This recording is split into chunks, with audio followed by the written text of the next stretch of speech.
get us started, and then we'll open it up for questions.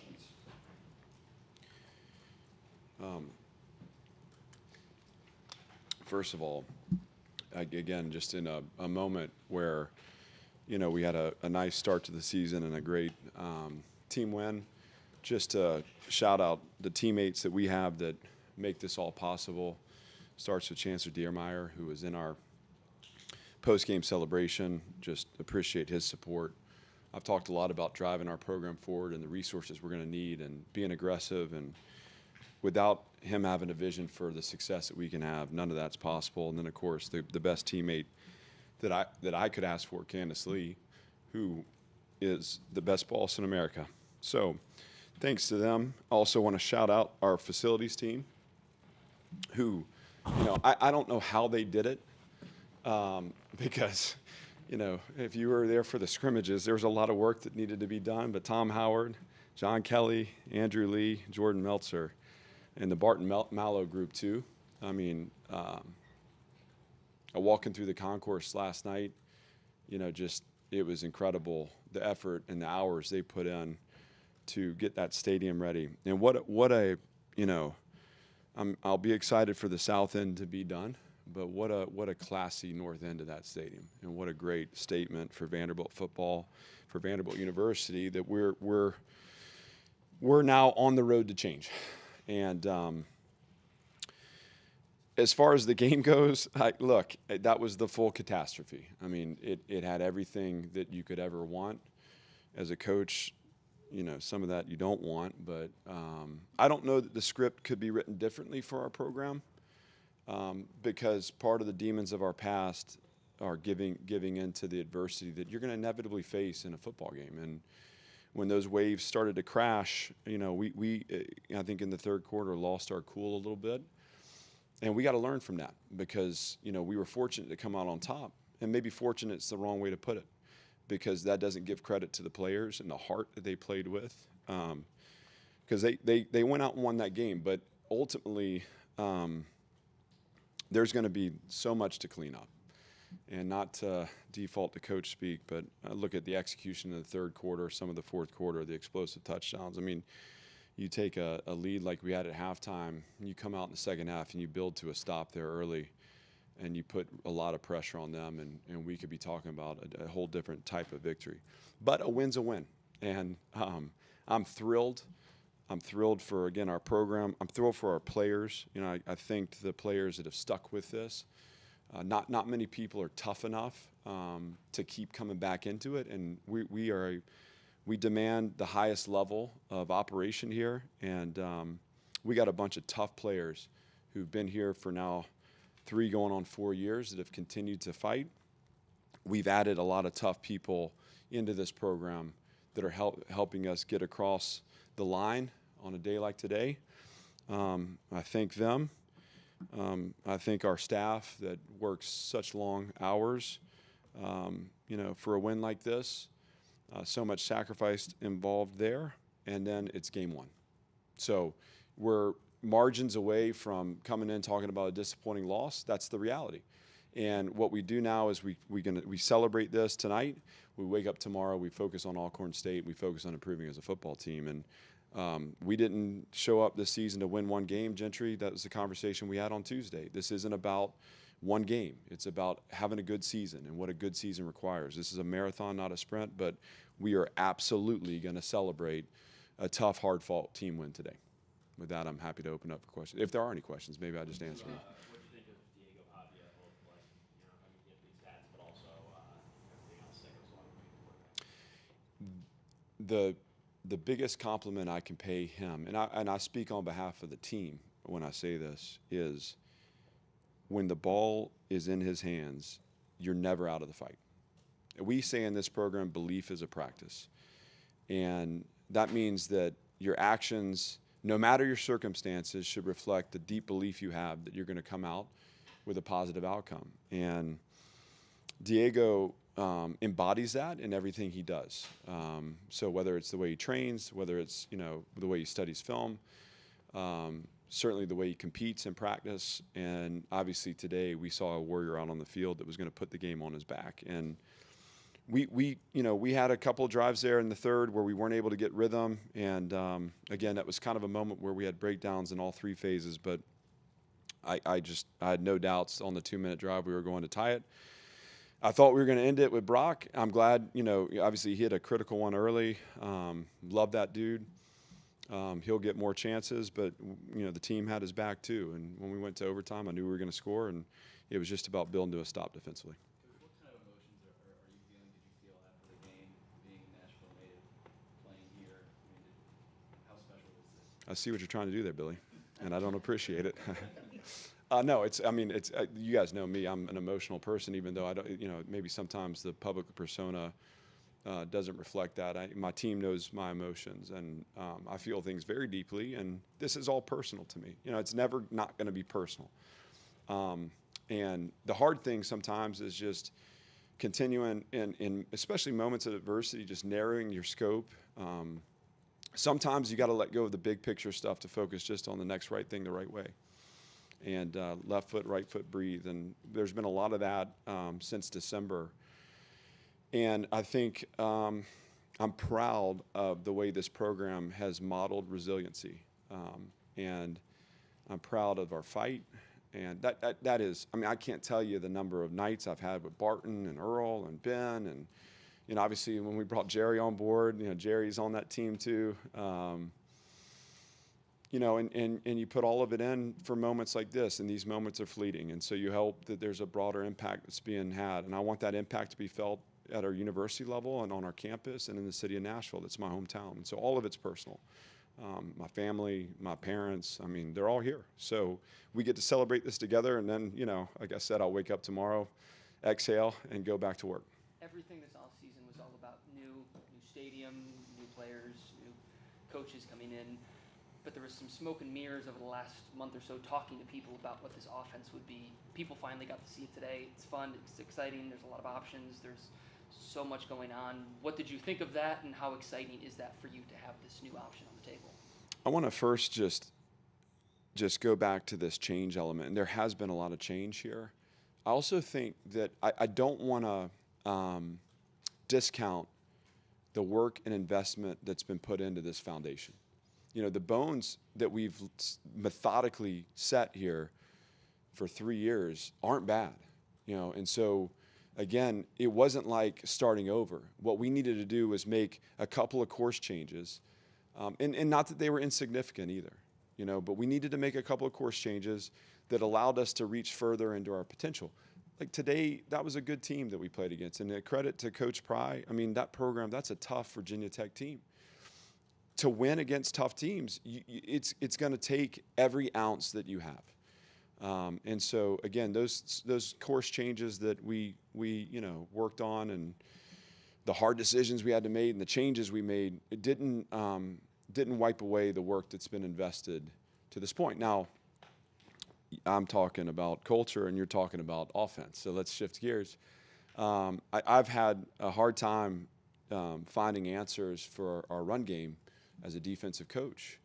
That's obviously Tim is the maestro there, but you got to also credit Gali and Coach K for the work they put in. You look at our offense a year ago, and we struggled to run the ball, and so like the first half of that game, you saw the complementary element of who we can be.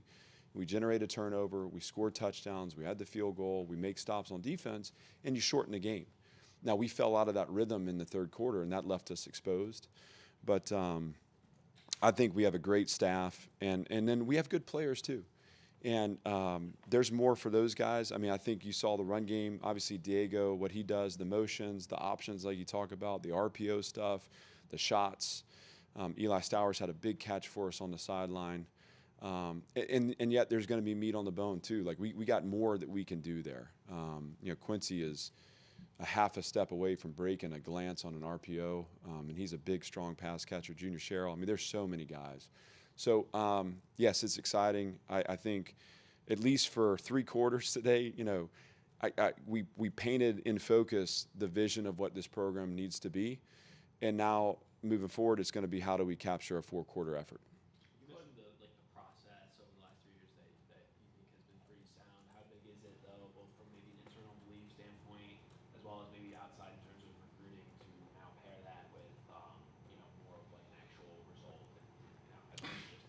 Yeah, and I want to be careful because we're not done, with our process. I mean, like I said, I think we're gonna dislike more than we like in the performance, and I'm not trying to be a wet blanket either. But that's just the nature of coaching, and we're not done with our process. There's still a lot of hard work ahead, but you'll never get validated, and nor should you. I mean, this is a results-driven business. It is what it is, and at some point. Words and actions have to intersect, and they have to drive results. And so, yes, it is validating in a lot of ways. And we're gonna be proud of that. And yet, I mean, to get where we want to go, and where I see this program going, it's going to take more and more and more. So, we're not satisfied. Certainly, we're happy to be 1-0, but we're going to focus now on Alcorn State and putting together the best effort we can. But yes, the results are important to validate the vision and mission. Clark, as you continue to build this, how important is it and how proud are you of the way they come back from that touchdown down the fourth quarter, then the missed opportunity at the end of regulation to win a game like this? Well, super proud. And like I said, I think that for us, I mean, you could try to look for, again, everything you experience. What are the lessons? What it's the teaching? What's the moment meant for? And I think the response of our team was really important because we have caved under that pressure in our past. And some of that past includes me, and some of that past was before me. And like I said, this idea of belief being a practice. I could see it in the defensive players' eyes and body language. And I mean, I want to be really clear. We lost it in the third quarter now. I mean, that was sloppy. And we were able to pull it back together. But the look in their eyes, heading into that overtime sequence, even they were able to get some yards early, but just, God, the battle back was so cool to see. And so it's incredibly meaningful. It's a great lesson for us to step into that belief, snap in, snap out. Again, you're never out of the fight. And, I'm proud of the way they demonstrated that today. How big was the pass rush today, especially what you got from your front four? Yeah, it was big. And I think the way we ended the first half in particular, I think if I were to go back, I mean, I called a timeout there for us to get the ball back. And then, we ended up punting it back to them, and that's not necessarily the intention was to go add another score and come into the half with some breathing room. But the fact that we were able to go out there and have a 4-man rush that was able to, again with the penalty, sack the quarterback. So yeah, we got pressure on them. I thought, there were a lot of guys that contributed to that, and we got to keep that up. Going into overtime, you had just missed that kick, and then you have to get the ball first. How do you approach that, and how was the team able to kind of maintain that composure to be able to score that touchdown? It's just not bigger than focusing on what you need to do in the moment. I mean, there's not a lot of, I think you do as a coach try to capture the moment and shift focus, not to what's just happened or what may happen, but what we need to do right now. But a lot of that is in the training, So there's just, again, I had full faith and confidence in the way we were playing offensively that we were going to score. It was no surprise to me that we did. I was really focused on how we were going to generate a stop defensively, and I'm proud of the players because they were in that moment too. And I get teams of our past would have held on to some of those things. This team didn't, and we're able to celebrate because of it. One more. Piece and kind of how teams haven't answered the call in the past in that way. What makes this team different? Why were they able to do it today? Yeah, and I just want to say this is a mentality. It takes time to change an environment. It takes time to change a mindset. And that's not just for the team. I think that's everyone that interacts with this program. I mean, look, we want to build a team that inspires people to show up. I want that stadium to be sold out with people in black and gold. And today it wasn't. And our job is to change the mentality in every aspect. It starts here locally. It starts with how we approach our work and the product we put on the field. My understanding is that they had to turn students away today. I mean, that is an incredible statement. And I want to thank our student body for showing up and supporting this team. That means a lot to me. And there are a lot of people out there that are just waiting to see us follow through. And I hope that, a performance, a gutty performance like's on display today, inspires people to do that. So the statement about past teams is it has nothing to do with judging them. That was a process we had to go through. The reason this team's different is because we've learned from that experience. The guys that stay with us have experienced those feelings and that frustration in the past. In our day and age in college football, they all had to choose to come back, and they made that choice. And they chose to come back because of the belief they have. And there are plenty of guys that didn't choose to come back, and we're better for that, right? And then we add in people that step in with the belief and the vision for our success. And then you mix that together with the staff that's had a lot of success. And again, some of it is, Coach Gill coming in and saying, hey, look, man, there's a lot of good things that we're doing here. Here are a couple things that we should look at, maybe driving alignment a little differently, or, that kind of thing. But that's the formula.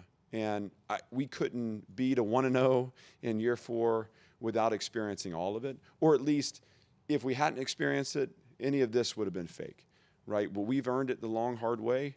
And again, success and these moments are fleeting. We got to be able to celebrate it today, and we got to shift gears tomorrow and get back to work. But I'm proud of the team. I'm also proud of our past teams, and I've learned a lot along the way too, and so it's made me better. And I think that's the name of the game: is how are you improving? How are you getting to your highest level? And as I go, the program will go. So, this has been a great start to our season, but it's just a start. There's a lot of season left. Here's to getting back to work and finding higher levels of play. I'm not sure. I was so focused on the field, so I don't want to make comment on KT right now. But obviously, he wasn't out there for us at the end. But I don't have much other than that. Thanks. The fourth down play in overtime, what did you see there? Are you talking about the last snap? Yeah. Okay. I felt like they were trying to isolate. I felt like they were looking for a one-on-one. We used the timeout just to try to kind of see what formation they were going to use. I did not want the game to be tied on a one-on-one 50-50 ball. I just don't feel like, I think your instinct in that moment is to pressure. And we had pressured a little bit early, and in man, one of the tailback screen for a touchdown was a zero pressure where, they got us. Good call, bad call on my part. The long over they hit to number 83 was a pressure where we just, the pattern wasn't right. And so I just didn't want to see the ball go up in a one-on-one situation and us play another overtime because of it. So we were in cover 2, and we made sure that we forced the quarterback to go somewhere else. I wish we would have done a better job compressing the pocket. But we had enough eyes back there and awareness to end the game. So that was the thought process. Thanks, everybody. Thank you. We'll get the players in here.